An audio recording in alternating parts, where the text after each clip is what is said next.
Saudara-saudara yang dikasihi oleh Tuhan Yesus Kristus, selamat malam. Malam hari ini kita akan bersama-sama merenungkan firman Tuhan. Dan sebelum kita merenungkan firman Tuhan, mari kita berdoa. Tuhan, kami menyatakan terima kasih kami di hadapan-Mu. Pada saat ini, Engkau memberikan kepada kami hati yang rindu menjumpai-Mu melalui firman-Mu.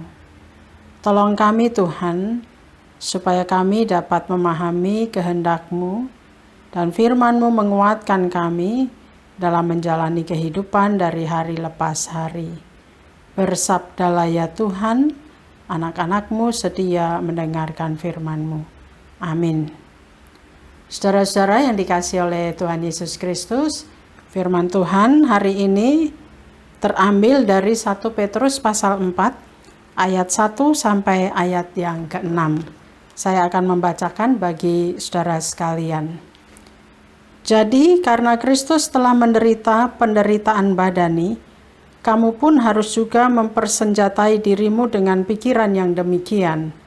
Karena barang siapa telah menderita penderitaan badani, ia telah berhenti berbuat dosa. Supaya waktu yang sisa jangan kamu pergunakan menurut keinginan manusia, tetapi menurut kehendak Allah. Sebab telah cukup banyak waktu kamu pergunakan untuk melakukan kehendak orang-orang yang tidak mengenal Allah. Kamu telah hidup dalam rupa-rupa hawa nafsu, keinginan, kemabukan, pesta pora, perjamuan minum, dan penyembahan berhala yang terlarang. Sebab itu mereka heran bahwa kamu tidak turut mencemplungkan diri bersama-sama mereka di dalam kubangan ketidaksenonohan yang sama, dan mereka memfitnah kamu. Tetapi mereka harus memberi pertanggungan jawab kepada Dia yang telah siap sedia menghakimi orang yang hidup dan yang mati. Itulah sebabnya maka Injil telah diberitakan juga kepada orang-orang mati, supaya mereka sama seperti semua manusia dihakimi secara badani, tetapi oleh Roh dapat hidup menurut kehendak Allah. Demikian firman Tuhan. Saudara-saudara yang dikasihi oleh Tuhan Yesus Kristus, orang Kristen di zaman Petrus berhadapan dengan berbagai macam tantangan kehidupan beriman mereka. Karena itu Petrus memotivasi orang-orang Kristen pada saat itu yang berada di 7 jemaat di Asia Kecil untuk mereka hidup meninggalkan kehidupan lama mereka, yang bisa kita lihat di dalam ayat 1 yang mengatakan, barang siapa telah menderita penderitaan badani, ia telah berhenti berbuat dosa. Itu berarti bahwa Petrus memberikan motivasi kepada orang-orang Kristen di zamannya, bahwa orang yang sudah menjadi Kristen atau percaya kepada Kristus, ia harus meninggalkan kehidupan lamanya dan mereka berhenti untuk berbuat dosa. Lalu apa motivasi yang diberikan oleh Petrus kepada orang-orang Kristen pada saat itu? Dengan jelas dikatakan pada ayat 2. Pergunakanlah waktu sesuai dengan kehendak Tuhan. Karena waktu itu adalah anugerah Tuhan. Waktu tidak dapat diputar kembali, dan waktu yang sudah lewat tidak bisa dikembalikan. Kita tidak tahu berapa lama waktu kita di dunia ini. Karena itu Petrus mengingatkan orang-orang Kristen di zamannya bahwa sebagai orang-orang pilihan Allah, mereka sebaiknya mengisi waktu mereka dengan bijak. Karena yang muda akan menjadi tua, dan yang tua akan menjadi renta. Saudara-saudara yang dikasihi oleh Tuhan Yesus Kristus, itulah ciri orang yang bertobat ataupun orang yang percaya kepada Kristus. Ia akan mempergunakan waktunya sesuai dengan kehendak Tuhan. Mengapa Petrus memberikan motivasi ini? Karena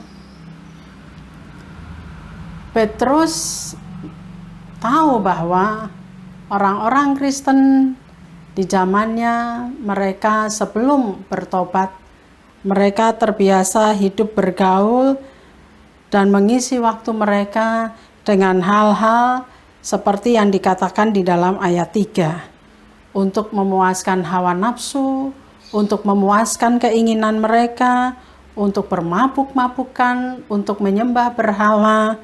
Dan Petrus memotivasi mereka supaya ketika mereka sudah mengenal Kristus, ketika mereka menyatakan percaya kepada Kristus, hal-hal yang demikian harus ditinggalkan.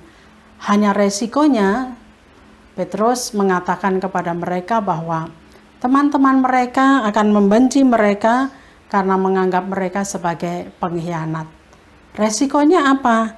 Resikonya pada ayat 4 dan 5 Petrus katakan, resikonya mereka akan difitnah, resikonya mereka akan dihakimi. Saudara-saudara yang dikasihi oleh Tuhan Yesus Kristus, refleksi bagi kita bahwa waktu itu sangat berharga dan waktu itu sangat mahal. Kenapa? Karena kita harus mempertanggungjawabkan apa yang kita lakukan dalam kehidupan kita setiap hari. Saat ini banyak orang lebih takut kehilangan HP dibanding takut kehilangan waktu.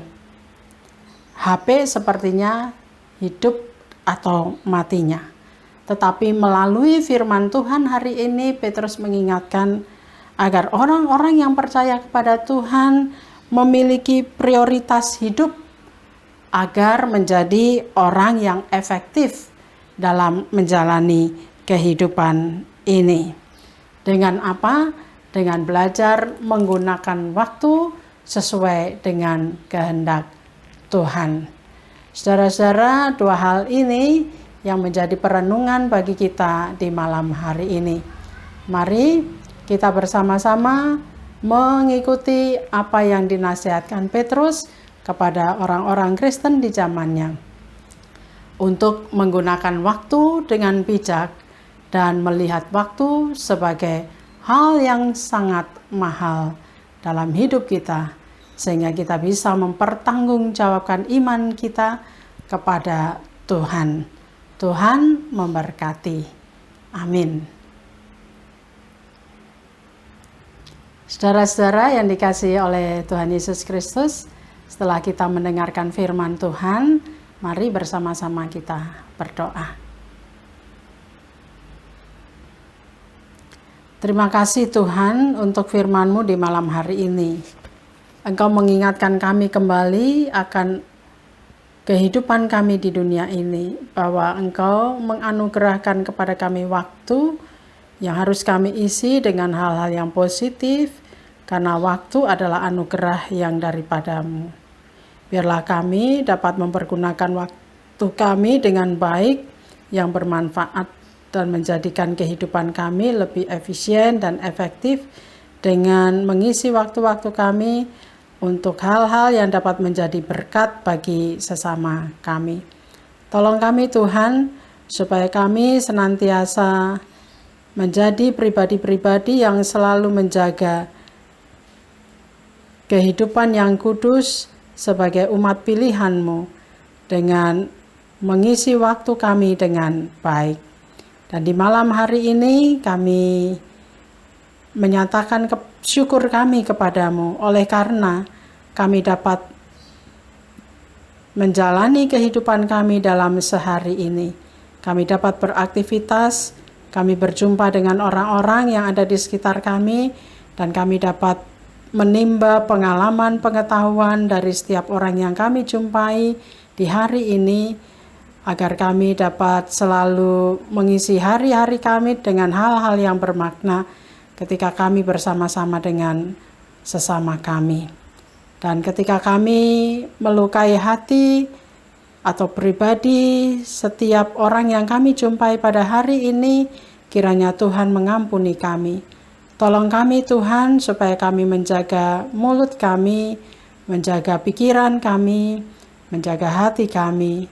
Dan tentunya kami mohon hikmat Tuhan menolong kami, sehingga kami dimampukan untuk senantiasa menjaga diri kami, agar selalu hidup sesuai dengan kehendak-Mu. Kami akan beristirahat. Tuhan kiranya memberkati kami dalam waktu istirahat kami malam hari ini, sehingga malam yang menjadi bagian dari kehidupan kami dapat kami nikmati dan kami merasakan kelimpahan berkat Tuhan di waktu istirahat kami. Terima kasih Yesus. Ini doa dan syukur kami di hadapan-Mu. Dalam nama-Mu kami berdoa. Amin.